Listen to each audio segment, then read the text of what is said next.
I'm going to see in the specimen. So as I said, this is a sagittal section of a head and the neck region. So before seeing inside of it, you should have an orientation. So just always look on the other side to see this orbit area, and this is the nose which has been identified by the nostrils, and sometimes in some cadavers you can able to see the tooth also, that is indicating the oral cavity area. Now I am just turning this side, the inner aspect of the sagittal section. So as you see here, this is the cranial fossa, which is an anterior cranial fossa. Here is a middle cranial fossa and posterior cranial fossa. So below this orbit area, whatever you are seeing by the nostril aspect, I am just showing, this is a nasal cavity. The whole is a nasal cavity.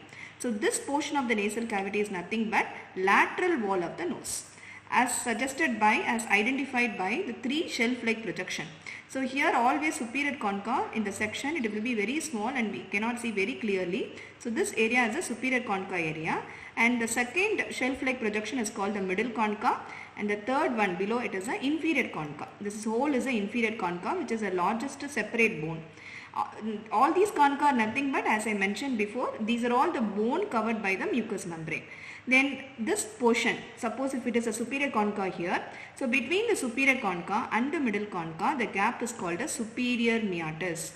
Then between the middle concha and the inferior concha, the gap is called as the middle meatus, and below the inferior concha, this is the inferior meatus. Okay, so now we can able to see the concha and meatus. Up to here it is nasal cavity. Beyond that, the small gap is called nasopharynx. Okay, through the communication between nasal cavity and the nasopharynx is called nasopharyngeal aperture. Now what are the structures in the meatus? Why we need to know? Into the meatus only the paranasal air sinuses will be opening into it. So first, when you see here, between the superior concha and the middle concha, what I said, the opening is called as superior meatus. So only one sinus opens into the superior meatus, which is called as posterior ethmoidal air sinus. Okay, posterior ethmoidal air sinus.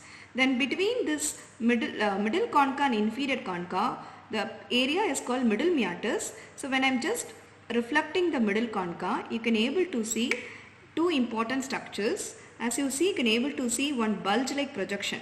Since it has been like a bulge, so this has been called as bulla ethmoidalis. So this is a bulge has been produced by the middle ethmoidal air cells. So because of that, it has been named as bulla ethmoidalis. Just below the bulla, so you can able to see a cleft.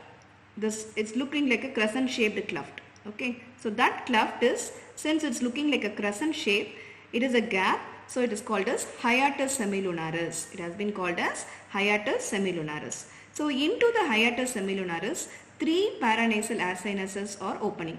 So more anteriorly, where you can able to see the anterior cranial fossa, the frontal bone, here is a frontal air sinus open. This portion is called infundibulum. So either it opens directly or through a duct, which is called the frontal air sinus.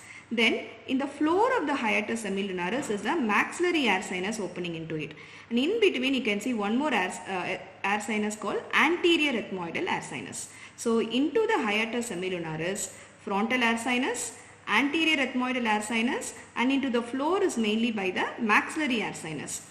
And this structure, as I mentioned, it has been called as bulla ethmoidalis, into which the middle ethmoidal air sinus opens into it. Okay, then this is the inferior concha. Below the inferior concha is called inferior meatus. Here no paranasal air sinus open, but one important structure open, which has been a component of the lacrimal apparatus, which has been called as nasolacrimal duct.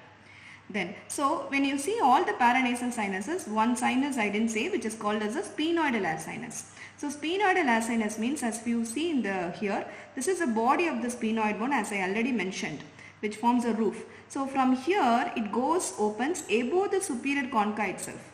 That area is called sphenoethmoidal recess. So sphenoethmoidal recess area only, the sphenoidal air sinus directly open.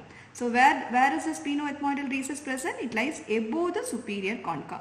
So likewise, the whole of the nasal cavity, if you see into the meatus, all the paranasal sinuses will be opening into it. Okay, so apart from that, it also has a blood supply and nerve supply. So I cannot show in the structures. You have to read the theory portion by dividing into 4 quadrants.